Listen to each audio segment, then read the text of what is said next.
There was a time when I woke up feeling ready, charged, as if the day held endless possibilities. But somewhere along the way, that spark faded. Not in a sudden crash, but a slow dimming, like a light bulb quietly losing brightness. I started shrugging off mornings that felt heavier than the night before. Coffee became my handshake with alertness, not just a habit. I told myself it was just aging, or the weight of responsibilities piling up, or the pressure of work stretching me thin. Everyone else seemed to manage, so why was I always exhausted? More than tired, really an emptiness, a fog that settled over my mind and body, a creeping numbness that made even simple decisions feel like climbing a mountain. I didn't notice how quietly my energy bled away until it was all I could focus on, maintaining the illusion that I was still the man I'd always been. At first, I thought pushing through was just the way life went. This is normal, I told myself. You're just busy under stress. But deep inside, there was a growing disconnect slipping beneath every interaction.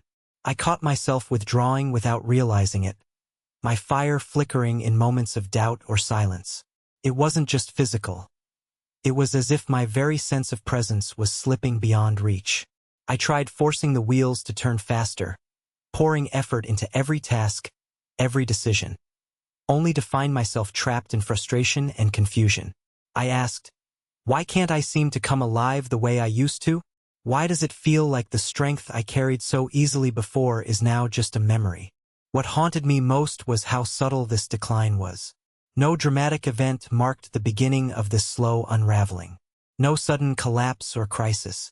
Just a quiet surrender, woven into my daily grind, so ordinary that I didn't realize it was stealing something vital from me.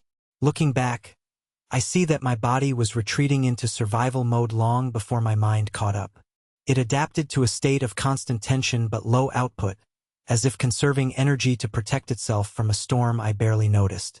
I didn't realize the true cost of living in this suspended state, the invisible currency I was paying each day for pushing too hard, for not listening deeply enough to what I needed.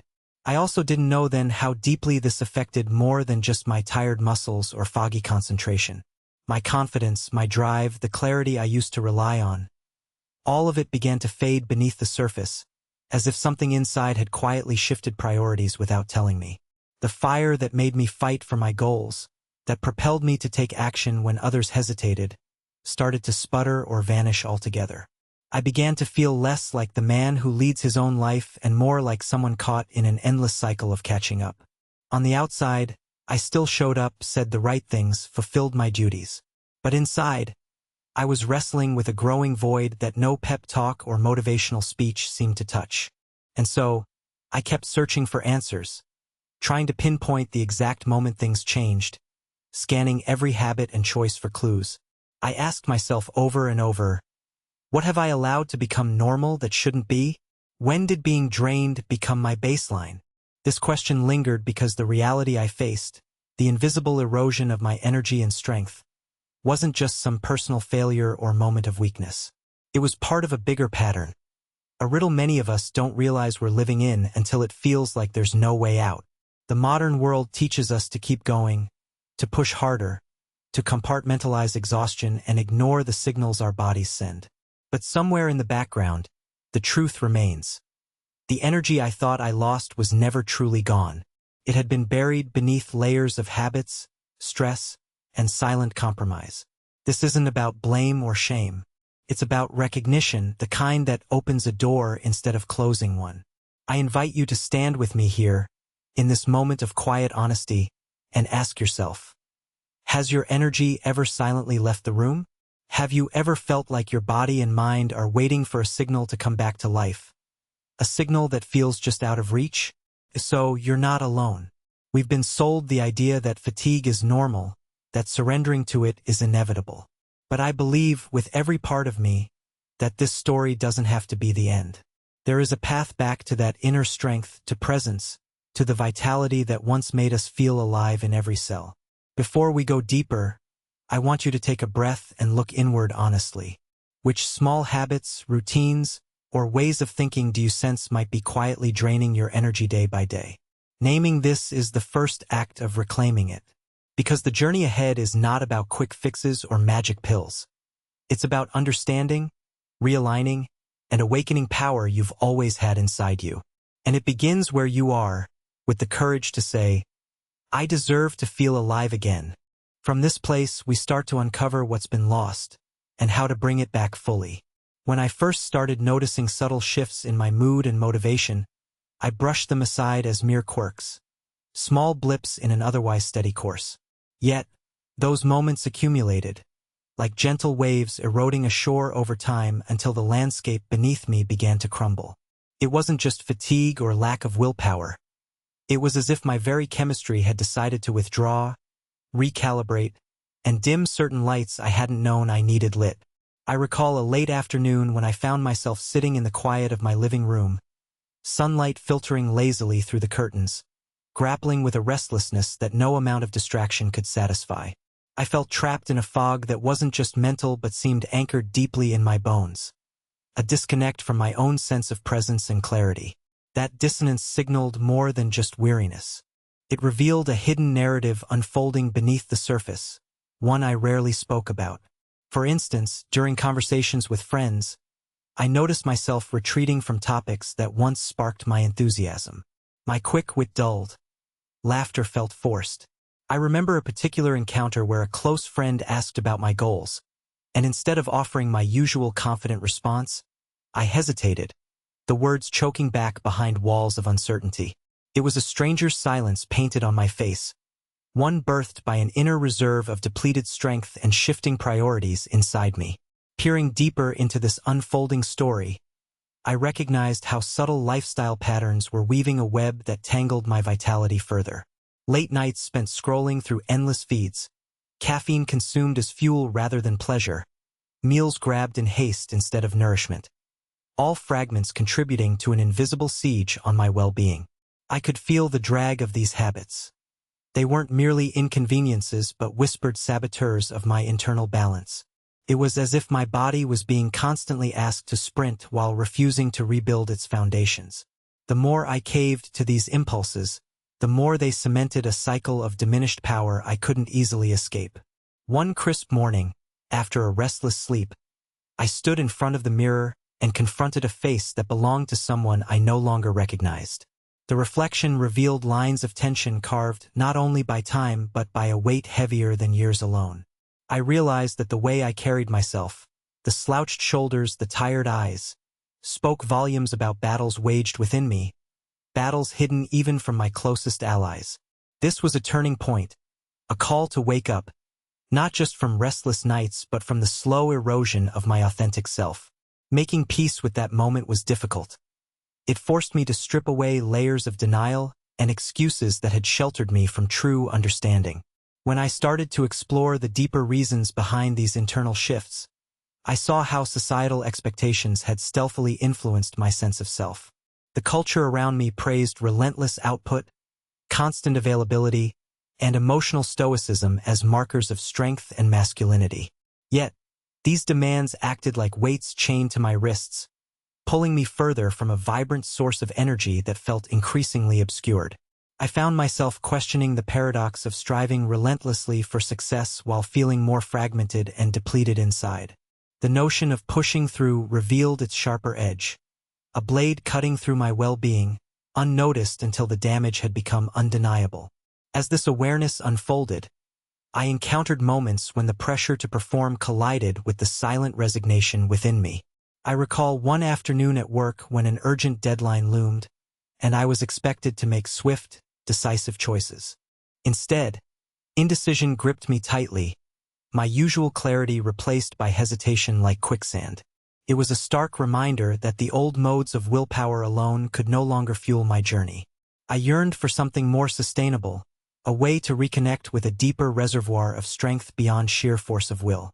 In this unfolding chapter, I began to understand the profound role that subtle, consistent lifestyle choices play in shaping the biochemical symphony inside us. I started paying attention to patterns many overlook: the timing and quality of sleep, the rhythm of movement, the way I breathed during moments of anxiety, the foods that either nourished or drained me. Each choice felt like a brushstroke on the canvas of my inner health. A simple walk outside, letting the air fill my lungs fully, sometimes proved more revitalizing than a frantic push through endless tasks. These seemingly small adjustments gradually unveiled how a shift in daily rituals could recalibrate the body's internal orchestra. Importantly, I also learned to recognize the signs when I was forcing the narrative too hard, expecting immediate results or punishing myself for setbacks. Instead of shame, I aimed to cultivate curiosity and patience toward myself, as if tending a fragile seedling needing time and gentle care before it blooms. In quiet moments, I would journal, not with the intention to judge, but to listen to what my inner voice truly needed. This practice uncovered truths about my fears and hopes that had been buried beneath layers of distraction and self-neglect. Imagine now standing at a crossroads, years after those early warning signs crept in. You're no longer willing to ignore the whispers within your body and mind. You sense that transformation demands stepping into a new rhythm, one that honors not just productivity but restoration, not just action but reflection, not just noise but silence. Welcome to the deeper terrain where healing begins, not overnight, but through steady steps embraced wholeheartedly. Ultimately, reclaiming this space within me has felt less like conquering a foe and more like befriending an old friend I had forgotten how to hear. It's a return to the foundations where strength is not merely brute force but resilience born of balance. Now, when I pause to notice the ebb and flow of my own vitality, I feel a growing trust that I can navigate the complexities of modern life without surrendering my essence. The journey continues, and with each step, I gather the courage to live more fully aligned with who I truly am beneath the noise and expectations. I remember a crisp autumn evening when the weight of exhaustion felt almost palpable, pressing down on my chest like a heavy fog settling over a once bright landscape. I was sitting alone on my porch, the chill air seeping through my jacket, and realized how disconnected I'd become from my own body, like a stranger inhabiting a familiar yet distant vessel. That moment marked an awakening to a critical truth I had overlooked. My daily choices were more than habits. They were silent architects molding my inner chemistry and vitality. I hadn't grasped how much the modern rhythm of life subtly erodes masculine energy, leaving men adrift in cycles of depletion without a clear signpost for escape. On that night, as leaves crunched softly underfoot, I began reflecting on the invisible sparks I was missing, moments when my nervous system should have been recharged but was instead trapped on overdrive. It dawned on me how chronic stress functions less like an occasional storm and more like a constant, low hum of tension that rewires brain circuits over time. This persistent agitation triggers the release of cortisol, the body's primary stress hormone, which, when elevated for extended periods, silently sabotages the production of hormones critical for masculine vitality. I had been living inside this biochemical trap, struggling unknowingly against forces quietly working to diminish my testosterone levels and energy reserves. Recalling this biochemical battle, I visualize an intricate lock on a door that guards my primal energy. Cortisol is the unwelcome stranger holding the key, refusing to release it.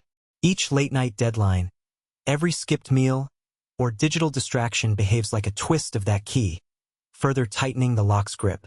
It wasn't until I began recognizing these unseen saboteurs within daily stressors that I felt empowered to change the narrative. Instead of blaming myself for waning motivation, I started to see how my internal environment had become hostile to natural endurance and drive. This realization reshaped the way I approached recovery, which I had once dismissed as a luxury or weakness. I began valuing periods of deep rest, understanding them not as pauses from productivity but essential phases of restoration crucial for hormonal balance and tissue regeneration. One afternoon, after an especially taxing week, I decided to surrender fully to rest. No phone, no emails, just quiet moments with a worn book and the steady rhythm of my breath. In that stillness, I felt muscles relax in ways I hadn't experienced for years, and an undercurrent of peace coursed through me like a soft tide reclaiming the shore. That day rewrote my relationship with downtime, transforming it into an active ally rather than a guilt-ridden escape. Furthermore, I embraced movement not through frantic workouts or empty calories burned, but with intentionality and presence. Joining a small group class focused on breath and balance instead of brute strength taught me that cultivating masculine energy requires harmony between mind and body. The facilitator's voice reminded us, Strength rises not from pushing harder, but from aligning with your internal tempo. I still feel the echo of those words when I find myself rushing or forcing effort. They call me back to a steadier, more sustainable pace. Movement became a language reconnecting me to my physical self and igniting a subtle boost of testosterone that no stimulant could replicate. Another turning point arrived when a close friend shared his insights about environmental toxins infiltrating everyday life. Initially skeptical, I began researching substances embedded in plastics, personal care products, and even the air we breathe. Discovering that common endocrine disruptors mimic estrogen in the body, effectively tipping the hormonal scale away from masculinity, was eye-opening. Felt like a hidden enemy lurking in plain sight. This knowledge pulled me toward gradually swapping out synthetic chemicals in my surroundings for natural alternatives. Over months, these small shifts accumulated, as if I was clearing out static to let a clearer, stronger signal through. I now appreciate how lifestyle optimization extends beyond sleep and exercise into mindful choices about the spaces where we live and work. Now, consider how this applies when you face relentless demands at your job or distractions that fracture your attention. Your body's response isn't simply resistance to pressure. It's an adaptive mechanism prioritizing survival over strength. When your nervous system perceives an ongoing threat, it downregulates testosterone as part of a blueprint designed for crisis, one where conserving energy guarantees endurance just enough to outlast immediate dangers. Yet, in the modern world, these threats are often chronic but subtle. The ping of notifications, the pressure of multitasking, the swirling tide of inside-your-head doubts and anxieties. Recognizing this dynamic was liberating for me. It shifted my focus from trying harder in futile ways to managing the environmental and mental factors that dictate biochemical responses. There was a day when I practiced this awareness in its rawest form. During a high-stakes meeting, adrenaline surged and stress flared. Instead of spiraling into the typical fight-or-flight pattern, I deliberately slowed my breathing, grounding myself in the moment. I felt the rush diminish, clarity return, and decision-making sharpen. This brief interruption of stress's automatic command demonstrated that we can reclaim agency over how our bodies engage with pressure.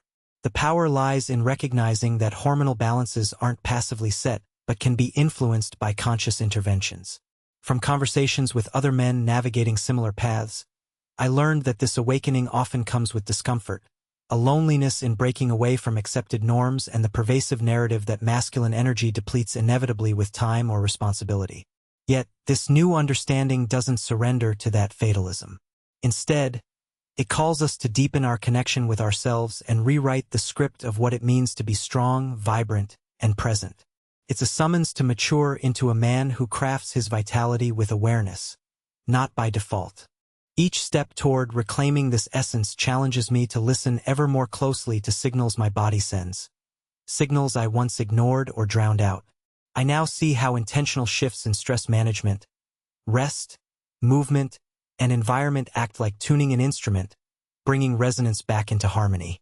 The long road ahead invites me to navigate these changes with both determination and compassion, knowing that tapping into raw masculine energy requires a delicate dance between effort and ease, pushing and yielding. This journey into my own physiological and emotional landscape has revealed an inner reservoir of strength waiting quietly to be rediscovered and honored. In the midst of a long, sweltering summer, I found myself wandering through a local farmer's market, searching for something that wasn't on any list. A glimpse of vitality I thought I'd lost forever. The sense of herbs mingled with fresh vegetables, and sunlight spilled over colorful crates. It was in this simple scene that I encountered a man named Eli, whose presence held a quiet steadiness I hadn't seen in a while. His movements were deliberate, his gaze calm yet sharp, and when our conversation began, I sensed an unspoken depth that intrigued me. Eli shared a story about his own journey with diminished vigor, confessing he once relied heavily on caffeine, late nights, and non-stop hustle. I thought pushing harder would fix everything, he admitted. But it only pushed me further away from feeling truly alive. What struck me was how he explained his shift, not as a sudden revelation, but as a series of small awakenings centered around what he called syncing with internal rhythm. He didn't just mean schedules or exercise routines. He spoke of tuning into his body's natural fluctuations over days, weeks, and even seasons. This idea resonated deeply. It was the notion that energy and endurance wax and wane like tides, and that respecting these cycles opens doors to sustainable strength. Inspired by Eli's insight, I began paying attention to the less obvious currents pulling at my vitality throughout each week. I noticed, for instance, how some mornings I woke with a sense of expansion, my mind sharp and body light, while on others, I needed slower movements and softer transitions into daily tasks. These contrasts weren't failures but signals demanding my acknowledgement. By aligning work, rest, and creativity with these internal ebbs and flows instead of rigid external demands, moments of frustration gradually gave way to renewed clarity. One afternoon, during a particularly slow day that once would have frustrated me, I tried something different. Instead of resisting the lull, I took a walk into the nearby woods, allowing the quiet canopy of leaves to envelop me. Each breath filled me with a refreshed calm, and I found an unexpected vigor flowering quietly amid the stillness. It reminded me how powerful nature is as a mirror for human renewal. Just as trees shed their leaves and pause growth to prepare for new life, our bodies too require intentional pauses that foster deeper recovery and elevation.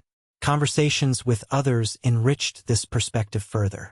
I met Anya, a nutritionist who emphasized how certain foods act like fuel not only for the body but for hormonal clarity. She introduced me to the concept that nourishment is a dialogue between what we eat and how our cells generate energy and balance. Learning which nutrients supported my metabolism without overtaxing it became a form of self-respect. For example, incorporating foods rich in zinc and healthy fats wasn't just about physical health. It was a deliberate act of cultivating internal vitality, enhancing my mood, and stabilizing resilience over time. Another unexpected realm where I saw energy begin to reclaim its rightful place was in reclaiming mental spaces. I had often underestimated how cluttered thoughts and unresolved emotions taxed my entire system. Sitting quietly, I started practicing mental decluttering rituals, a phrase I borrowed from a friend who champions mindfulness. These moments weren't about erasing thoughts but about letting them pass without grabbing hold. It felt like opening windows in a stuffy room, allowing fresh air to disrupt stagnant currents. This shift didn't come overnight. It was a gradual loosening of rigid mental habits that released trapped tension and, unbeknownst to me, helped rebalance my hormones. In one of those sessions, a vivid memory surfaced. A time I had driven myself relentlessly to meet expectations while ignoring a core sense of fatigue. I remembered gripping the steering wheel tightly, the knot in my stomach growing with every mile, as I wrestled between ambition and exhaustion. Re-experiencing that moment illuminated how I had equated rest with failure. This realization catalyzed a pivotal change. I began to redefine rest as an active ingredient of strength, not its absence. There was also a profound discovery lurking in social connections. I observed how interactions with nurturing, understanding companions energized me in ways loud environments or superficial exchanges could not.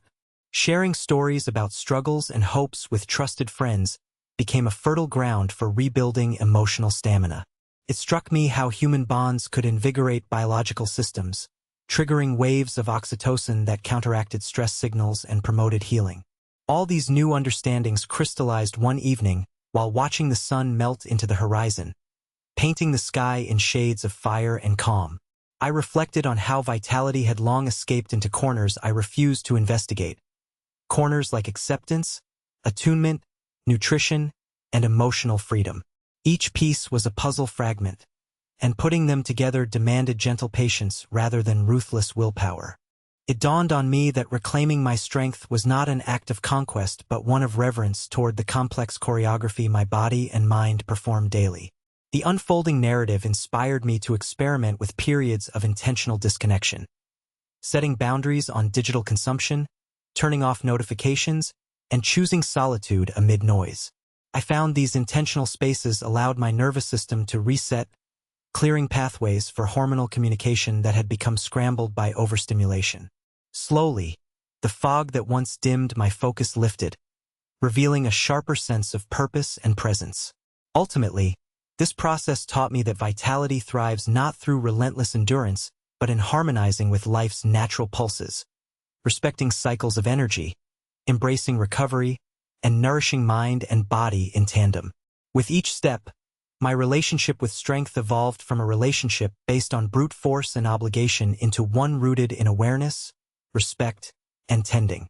This shift hadn't come from grand gestures but from countless small acts that honored the whole of me, setting the stage for resilience to take firm root once again. Reflecting on this journey so far, I find myself standing at the edge of something both familiar and unknown, as if navigating a river whose currents carry the echoes of everything I've encountered upstream. Each insight, each shift in awareness, has woven itself into the fabric of my experience, layering complexity beneath what I once perceived as straightforward fatigue or simple exhaustion. The sensations stirring within me now seem less like isolated moments of struggle and more like threads in a grand tapestry, interlaced, subtle, and relentlessly alive. I recall evenings when the quiet of the room pressed in, urging me toward contemplation. In those moments, a deeper rhythm revealed itself, a cadence not dictated by schedules or external noise, but emerging from a place of ancient resilience and renewal. It's strange, this pull toward something intangible, a force that neither can be forced nor ignored. Like the undertow beneath a placid lake, it draws me inward, urging in alignment with forces that have long been overshadowed by surface distractions. The tension between holding on and surrendering fluttered through my consciousness, reminding me that real power is often found in yielding to what is essential. Amongst the shifting landscapes of thought, a quiet dialogue unfolds within. All the questions I once pushed aside now beckon with a gentle insistence. Who am I beneath the layers imposed by expectation? What rhythms govern my vitality beyond the fleeting rush of adrenaline and the hollow triumphs born of mere willpower? As I allow these inquiries to breathe, I sense a stirring of something slow and patient, like the growth of roots beneath frozen ground, unseen but vital, promising sustenance in due time. Sometimes, during a late-night walk beneath a cathedral of stars, the enormity of it all presses upon me. The vastness of the sky contrasts with the intricate complexities in my interior world, yet there is a strange harmony in this juxtaposition. Here, in that balance between cosmic scale and intimate self-awareness, I am reminded that transformation is seldom linear. It twists and folds, piercing through old narratives only to reveal greater depths of courage. This dance between light and shadow, momentum and pause, invites me into a liminal space, between the person I have been and the one emerging with intentional clarity. The conversations echo too, the voices of those who quietly wrestle with similar unseen currents. There's an unspoken camaraderie in these shared experiences, a recognition that the path forward is as much about reclaiming presence as it is about honoring vulnerability. This silent understanding plants a seed of hope, a reminder that renewal often conceals itself beneath layers of patience, resilience, and grace. Each shared story, each moment of openness, reinforces the notion that the journey toward reawakening is a mosaic of small, profound awakenings rather than swift resurrections. In the stillness of reflection, I often find a metaphor taking shape, a vast forest after a storm, where branches once broken lie tangled amidst lush new growth. The aftermath is neither devastation nor triumph but an invitation. It calls for careful tending, for the courage to embrace scars as maps leading to fertile soil. This landscape mirrors my own unfolding, where strength is not brute force but the wisdom to navigate complexity without losing sight of the inner compass. Engaging with these layers of realization, I encounter a quiet resolve emerging beneath hesitation. It is a tug toward authenticity, a gentle urging to reclaim an inherent sense of sovereignty over my experience. This feeling is neither loud nor demanding. It is a subtle flame, flickering yet persistent, casting shadows that both reveal and conceal. I find myself drawn toward a deeper trust, a faith that honoring the fullness of my internal world offers more sustainable vitality than any external validation ever could. As the horizon stretches before me, tinged with promise and uncertainty, I sense the contours of a new chapter unfolding. The path ahead carries the weight of what has come before, but also the lightness born of newfound awareness. In this space, I'm invited to move forward, not in haste or defiance, but with measured intention and a steady breath. It feels less like crossing a finish line and more like stepping onto a threshold, where every footfall echoes with the possibility of becoming whole again. There was a moment, a quiet dusk seeping into the corners of a worn study where I sat alone, when I realized that what I had been chasing wasn't a destination, but a call to return. Return to a part of myself I had neglected for too long. The weariness that clung to my bones, the restless mindscape that often clouded my clarity, all pointed toward a deeper invitation to reconnect, to realign with the essence that fuels authentic strength. It was a subtle revelation, one that whispered louder than any frustration or doubt ever could. Vitality is not harvested through endless struggle, but cultivated through intentional presence and reverence for the inner landscape. I recalled the countless times I mistook sheer effort for progress, confusing exhaustion with experience, mistaking a clenched jaw for resilience. Yet in the stillness that followed those moments of pushing, I encountered a space, fragile and often overlooked, where true power begins to mend and flourish. This space is not defined by grand gestures or dramatic shifts, but by the quiet discipline of honoring limits, listening deeply to the body's subtle messages, and fostering an environment where restoration is not an afterthought but a sacred practice. It struck me then how often we frame strength as an external conquest when it's really a gentle unfolding from within. The path forward, as I see it now, asks for a surrender to this rhythm without resigning to passivity. It invites us to tune into the interplay between effort and ease, to recognize when to advance and when to yield. In those moments, I learned to welcome vulnerability not as a flaw but as a gateway to renewed vigor and clarity. The vulnerability to stop, to breathe, to be with discomfort and doubt, paradoxically became a source of renewed conviction, a quiet engine propelling me toward balance and wholeness.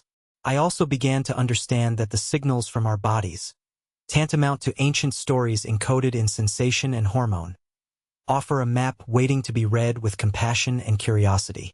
Each tightening in my chest, every flicker of distraction, every lull in motivation revealed not weakness, but an opportunity. The opportunity to pause and adjust course, to nourish rather than deplete, to reframe my relationship to time, energy, and identity itself. In embracing this change, I discovered a version of myself that no longer demanded to be at the peak all the time but sought alignment between inner vitality and outer expression. One evening, while watching rain trace delicate patterns on a window pane, I thought about the quiet alchemy that unfolds when we care for the self intentionally. How droplets accumulate to cleanse, just as small, consistent acts of regeneration accumulate to transform. There's no sudden flood but a steady nourishing that softens hardened layers, encourages growth, and brings fresh clarity to worn structures. This realization offered me a new lens through which to appreciate the significance of every habit, ritual, and choice, each as a seed planted in the fertile soil of possibility. I imagine us, not as warriors marching relentlessly into battle, but as gardeners tending patiently to a garden that reflects our deepest hopes and fears alike. There will be seasons of growth and seasons of rest, times for pruning and moments waiting for blooms unseen. The richness of this metaphor lies in its invitation to cultivate awareness and tenderness for ourselves, recognizing that true transformation cannot be hurried or forced but unfolds in its own time. So, as I stand now, after traversing valleys of fatigue and peaks of insight, I recognize that the journey carries with it a paradox, that in loosening the grip on unattainable ideals, we gain a strength previously inaccessible. This strength reveals itself not in dominance over circumstances, but in the courage to be fully present, to bear witness honestly to where we are without judgment, and to move forward with grace and determination born from understanding rather than compulsion. I want to leave us with a question that has lingered in the silence after so many reflections. What would it mean to live each day not in resistance to our limits, but as an embrace of the rhythms they reveal? How might our lives shift if, instead of fueling frustration through denial, we invested energy cultivating a landscape where potential awakens organically? In this unfolding story, I find hope nestled not in perfection, but in the deep, steady heartbeat of renewed alignment, the reconnection with self that carries through the long hours and quiet nights, lighting a path not toward an idealized goal but toward a grounded, enduring vitality that nurtures the fullness of who we are meant to be. It is here, in this embrace, that I believe true restoration lives, waiting patiently for our willingness to receive it.